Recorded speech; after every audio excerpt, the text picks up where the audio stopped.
Perkenalkan, nama saya Anissa Cahya Ragina, NIM 20030300011, kelas A semester 1, mata kuliah pengantar ilmu politik. Baiklah, di sini saya akan menjelaskan hasil analisis buku yang berjudul Dasar-Dasar Ilmu Politik, tugas UTS, ujian tengah semester pengantar ilmu politik. Baiklah, langsung saja ke bab 1. Sifat, arti, dan hubungan ilmu politik dengan ilmu pengetahuan lainnya. Perkembangan dan definisi ilmu politik. Ilmu politik dipandang semata-mata sebagai salah satu cabang dari ilmu-ilmu yang memiliki dasar, kerangka, fokus, dan ruang lingkup yang jelas. Maka dapat dikatakan bahwa ilmu politik masih muda usianya karena baru lahir pada akhir abad ke-19. Pada tahap itu, ilmu politik berkembang secara pesat berdampingan dengan cabang-cabang ilmu sosial lainnya seperti sosiologi, antropologi, ekonomi, dan psikologi.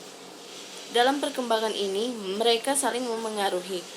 Bahkan, sering dinamakan ilmu sosial, akan tetapi apabila ilmu politik ditinjau dalam rangka yang lebih luas, yaitu sebagai pembahasan secara rasional dari berbagai aspek negara dan kehidupan politik, maka ilmu politik dapat dikatakan jauh lebih tua umumnya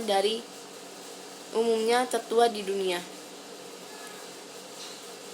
Di negara-negara benua Eropa seperti Jerman, Austria, dan Perancis membahas mengenai politik dalam abad ke-18 dan abad ke-19 yang banyak dipengaruhi oleh ilmu hukum karena fokus perhatiannya adalah negara semata-mata. Berkat berbagai usaha tersebut ilmu politik telah menjadi ilmu yang terpandang.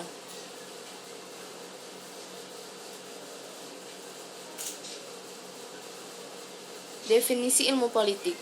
Ilmu politik adalah ilmu yang mempelajari atau kepolitikan. Karena sejak dahulu kala masyarakat mengatur kehidupan kolektif dengan baik, mengingat masyarakat sering menghadapi terbatasnya sumber alam atau cara distribusi sumber daya agar semua warga merasa bahagia dan puas. Hal tersebut itulah yang dinamakan dengan politik. Ada beberapa konsep politik. Yang pertama, negara. Negara adalah suatu organisasi dalam suatu wilayah yang memiliki kekuasaan tinggi yang sah dan ditaati oleh rakyatnya. Yang kedua, kekuasaan, yaitu kemampuan seseorang atau suatu kelompok untuk memengaruhi perilaku seseorang yang sesuai dengan keinginan para pelaku. Yang ketiga, pengambilan keputusan, yaitu hasil dari membuat pilihan di antara beberapa alternatif. Sedangkan istilah pengambilan keputusan menunjuk pada proses yang terjadi sampai keputusan itu tercapai.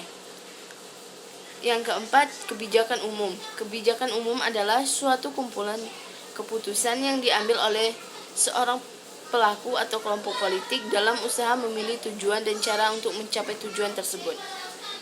Yang terakhir yaitu pembagian. Pembagian dan alokasi ialah pembagian dan penjahatan nilai-nilai dalam masyarakat. Hubungan ilmu politik dengan ilmu pengetahuan lainnya. Yang pertama, sejarah. Sejarah merupakan alat yang paling penting bagi ilmu politik. Oleh karenanya, menyumbang bahan tersebut yaitu data dan fakta dari masa lampau untuk diolah lebih lanjut. Yang kedua, filsafat. Ilmu filsafat adalah ilmu pengetahuan yang erat sekali hubungannya dengan ilmu politik. Ilmu filsafat ialah usaha untuk secara rasional dan sistematis memiliki pemecahan dan jawaban atas persoalan-persoalan yang menyangkut dalam semesta. Bab 2. Konsep-konsep politik.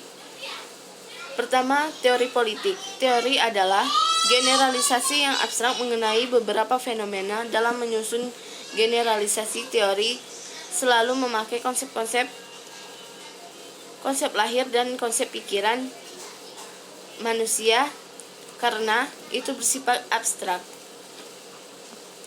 Konsep adalah konstruksi mental suatu ide yang abstrak yang menunjuk pada beberapa fenomena atau karakteristik dengan sifat yang spesifik yang dimiliki oleh fenomena itu. Yang kedua, masyarakat. Masyarakat adalah keseluruhan antara hubungan-hubungan antar manusia. Menurut seorang ahli, Robert M. McFerr mengatakan masyarakat adalah suatu sistem hubungan-hubungan yang ditata. Biasanya anggota-anggota masyarakat memengaruhi suatu wilayah geografis yang mempunyai kebudayaan-budayaan pada masyarakat kecil. Sifat-sifat negara. Negara mempunyai sifat khusus yang merupakan manifestasi dari kedaulatan yang dimiliki dan hanya terdapat pada negara saja dan tidak terdapat pada asosiasi atau organisasi lainnya. 2. Unsur-unsur negara. Negara terdiri dari beberapa unsur yang dapat diperincikan, yaitu pertama, setiap negara menduduki tempat tertentu di muka bumi dan mempunyai pembatasan tertentu. Kedua, penduduk. Setiap negara mempunyai penduduk dan kekuasaan negara menjangkau semua penduduk di dalam wilayah. Ketiga, pemerintah. Keempat, kedaulatan.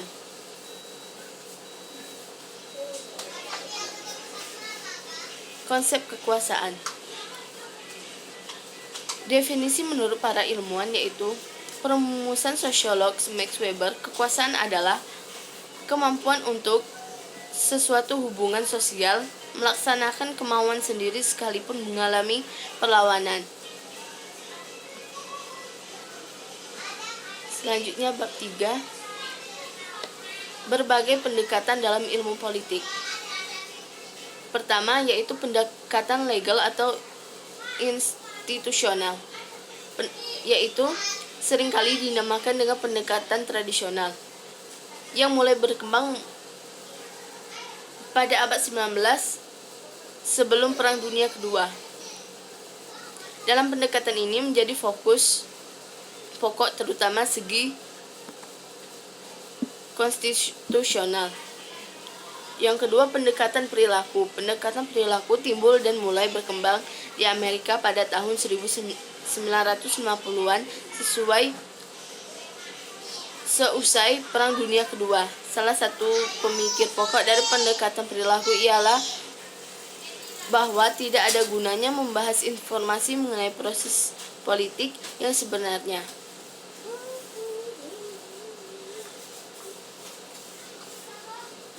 Yang ketiga, kritik terhadap pendekatan perilaku.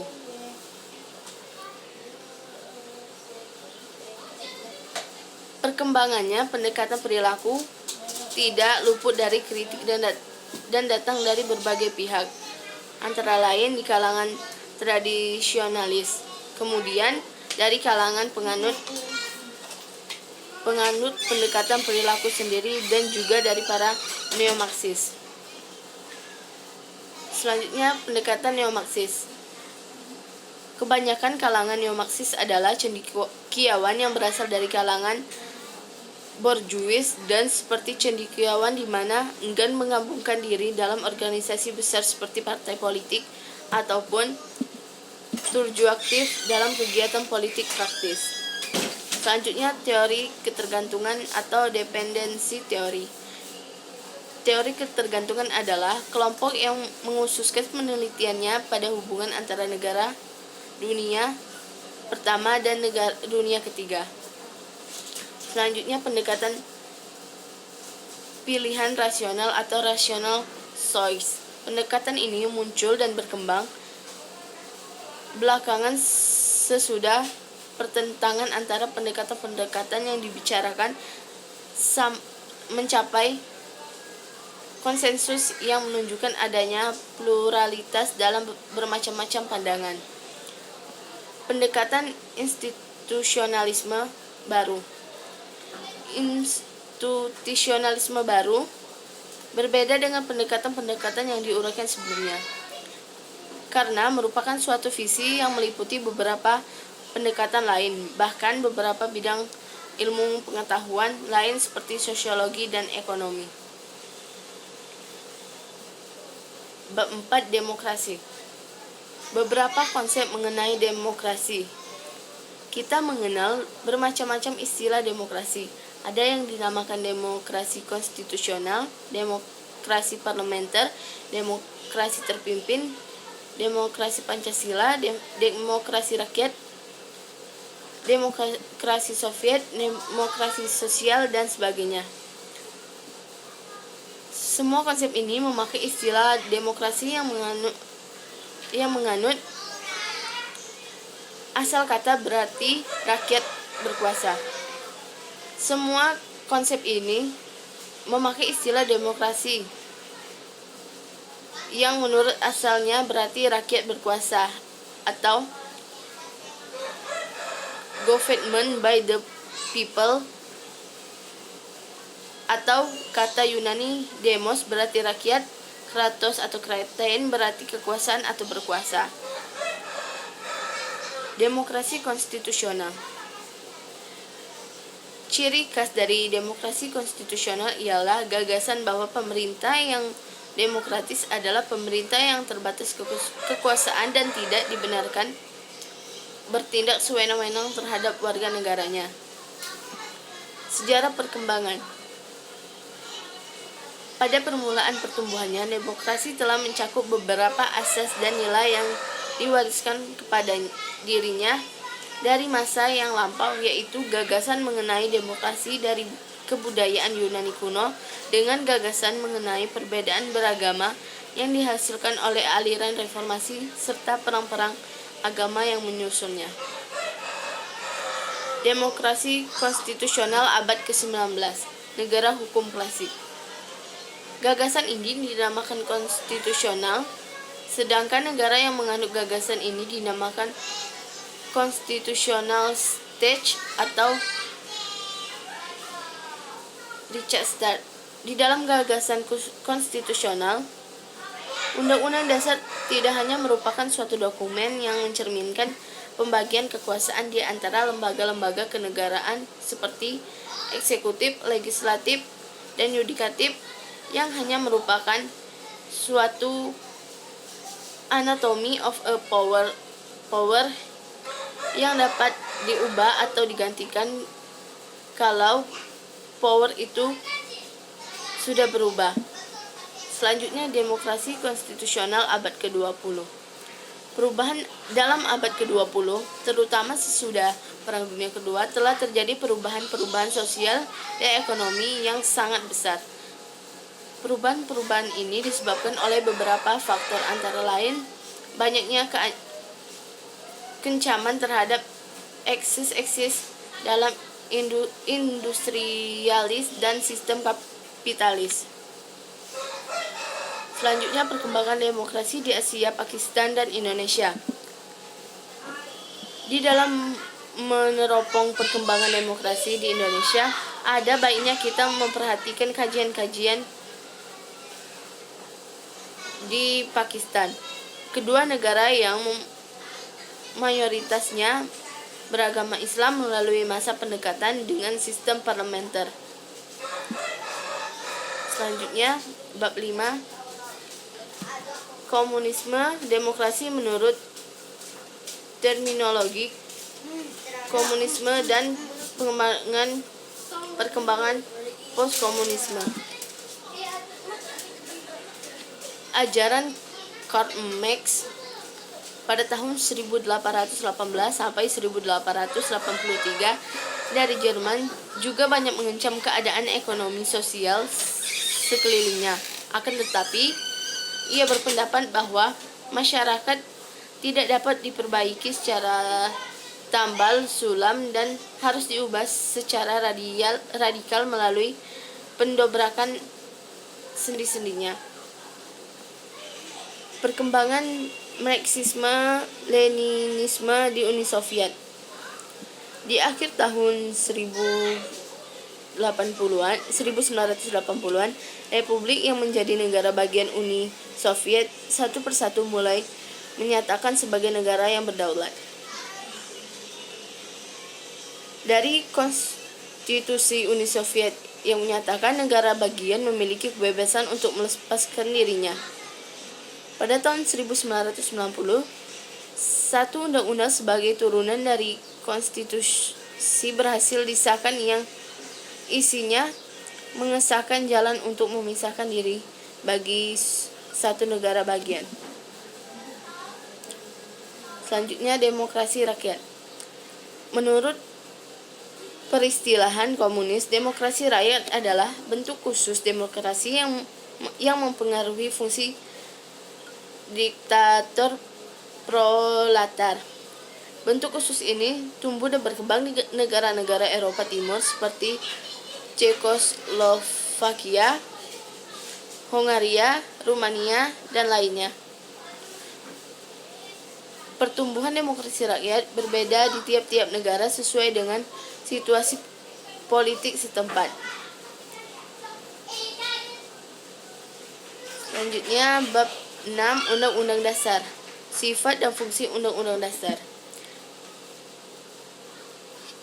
Umumnya, dapat dikatakan bahwa Undang-Undang Dasar merupakan suatu perangkat persatuan yang menentukan kekuasaan dan tanggung jawab dari berbagai alat kenegaraan. Undang-undang juga membentuk batasan-batasan berbagai pusat kekuasaan dan memaparkan hubungan-hubungan di antara mereka. Definisi Undang-Undang Dasar dari sudut pandang filsafat diberikan oleh Richard, seorang ahli yang kontemporer.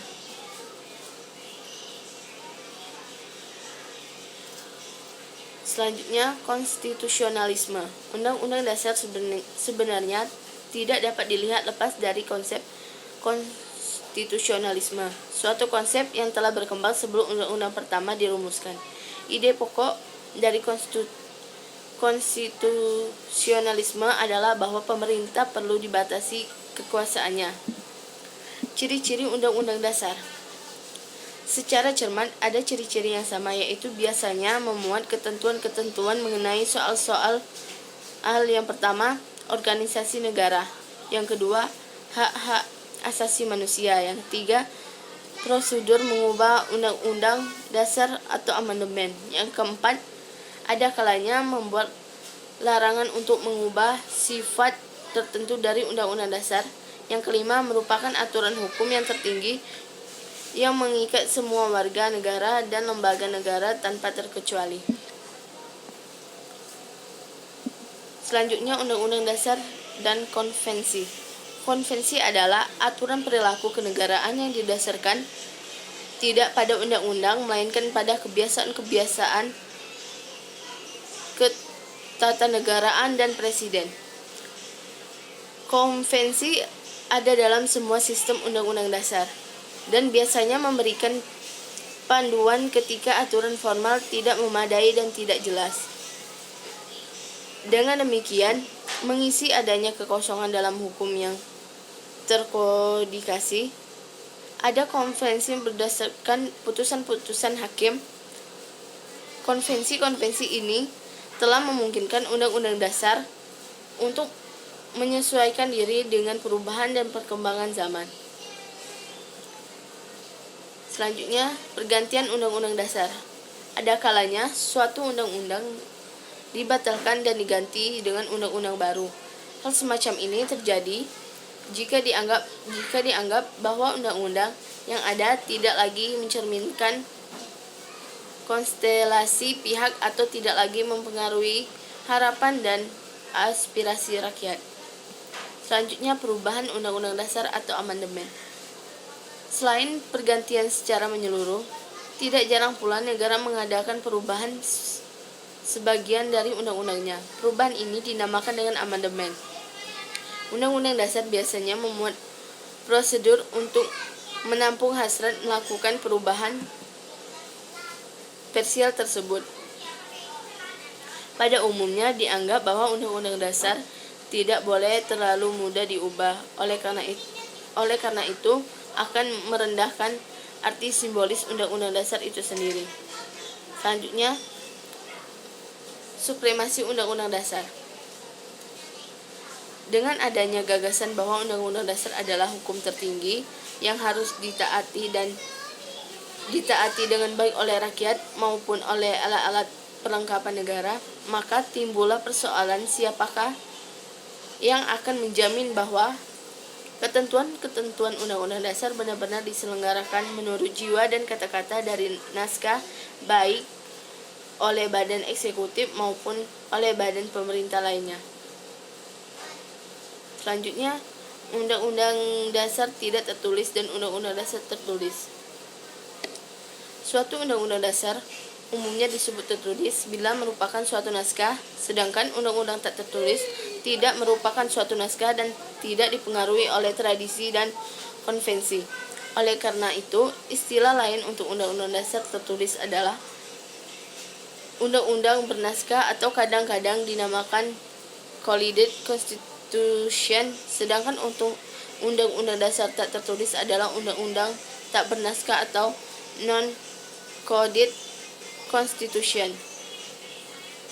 Terakhir, Undang-Undang Dasar yang fleksibel dan Undang-Undang Dasar yang kaku. Gagasan mengenai Undang-Undang Dasar yang fleksibel berdasarkan konsep supremasi parlemen.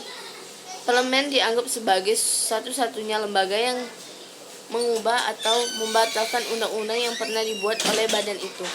Undang-undang yang kaku biasanya hasil kerja dari suatu konstituante yang dianggap lebih tinggi kekuasaannya daripada parlemen karena memiliki kekuasaan membuat undang-undang. Mungkin itu saja yang dapat saya sampaikan, lebih dan kurang mohon maaf. Terima kasih.